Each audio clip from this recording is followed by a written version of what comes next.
Guten Tag, liebe Zuschauer.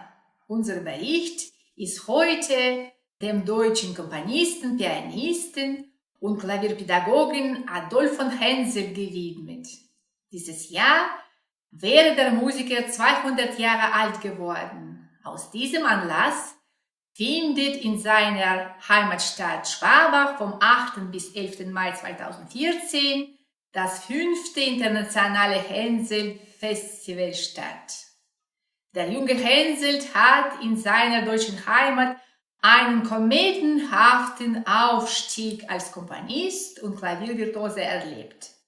Als Pianist wurde er mit Franz Liszt und Sigismund Thalberg verglichen. Man stellte ihn als Komponist neben Frédéric Chopin und nannte gar den Raphael des Klaviers.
Mit 24 Jahren kam Adolf Hensel nach St. Petersburg und wählte diese Stadt zu seiner zweiten Heimat, in der er mehr als ein halbes Jahrhundert lebte.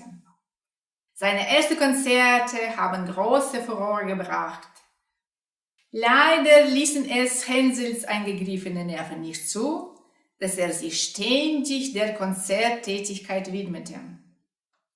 Nach Erzählungen einer Zeitgenossen war er vor dem Konzert so aufgeregt, dass er kaum die weißen von den schwarzen Tasten unterscheiden konnte.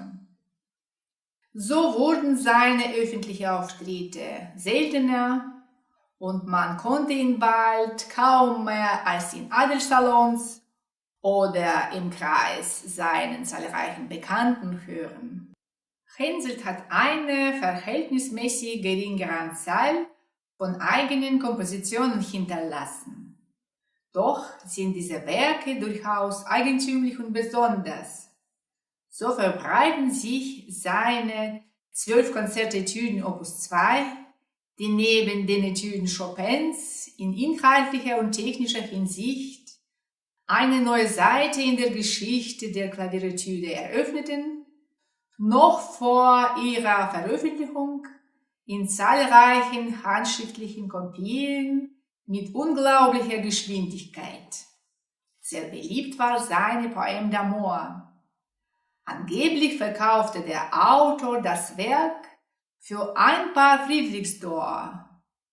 Schon einige Jahre nach Erscheinen brachte es dem Verleger Adolf Martin Schlesinger mehrere tausende Taler ein. Zu Henselts bedeutenden Werke gehören eine weitere Serie von Konzertetüden Opus 5, die Konzertvariationen für Klavier und Orchester über ein Thema aus der Oper von Giacomo Meyerbeer, Robert Le Diable, Opus 11, das Klavierkonzert Opus 16, das Klaviertrio Opus 24. Außerdem hat der Komponist eine große Anzahl an Werken anderer Komponisten für Klavier bearbeitet. Aber eigentlich liegt der Hauptakzent in Henselts Petersburger Wirken auf dem Bereich der Pädagogik. Schon bald nach seiner Ankunft in der nördlichen Hauptstadt wurde es in vornehmen Kreisen zur Mode, für teures Geld bei der europäischen Berühmtheit Klavierstunden zu nehmen. Im Laufe der Zeit hat sich der Einfluss seiner Pädagogik verbreitet. Hensel begann seine pädagogische und später inspektorische Tätigkeit lange vor der Eröffnung der ersten russischen Konservatorien und hatte sich die allgemeine musikalische Bildung und Erziehung im Lande zur Aufgabe gemacht. Henselt war es gelungen, seinen eigenen besonderen Weg in der Musikpädagogik zu finden und dabei eigene Unterrichtsmethoden zu entwickeln. Durch die Unterstützung seitens höchster Kreise konnte er seine pädagogischen Vorstellungen in ganz Russland durchsetzen. Als Pädagoge und Inspektor stellte Henselt eine ungewöhnliche und eigenartige Erscheinung dar. Weder vor ihm noch nach ihm vertraute man einer einzigen Person die Aufgabe an, die Musikausbildung nicht nur in Moskau und St. Petersburg, sondern gleich im ganzen Land zu beobachten. Henselts Verdienste um die russische Musikkultur sind groß. Und es ist kein Zufall, dass viele der großen russischen Musiker wie Michail Glinka, Alexander Dragomyschski, Mili Balakirev, Anton Rubinstein und Theodor Leschetizky Henselt einer der ehrenvollsten Plätze im russischen Musikleben zuerkannt haben. Als Pädagoge gründete er eine Tradition, in der Pianisten wie Sergei Rachmaninow und Alexander Skrjabin als Enkelschüler standen. Mehrere Jahre habe ich mich mit dem Leben und Werk von Adolf Hensel beschäftigt. 2004 wurde ich in der Universität Chemnitz promoviert und 2007 ist meine Dissertation als Buch mit dem Titel Adolf von Henselt, ein Leben für die Klavierpädagogik in Russland in Frankfurt am Main im Peter Lang Verlag erschien. Das ist die erste umfassende und bis jetzt die einzige Monographie über den deutschen Musiker, der in den russischen Adelsstand erhoben wurde.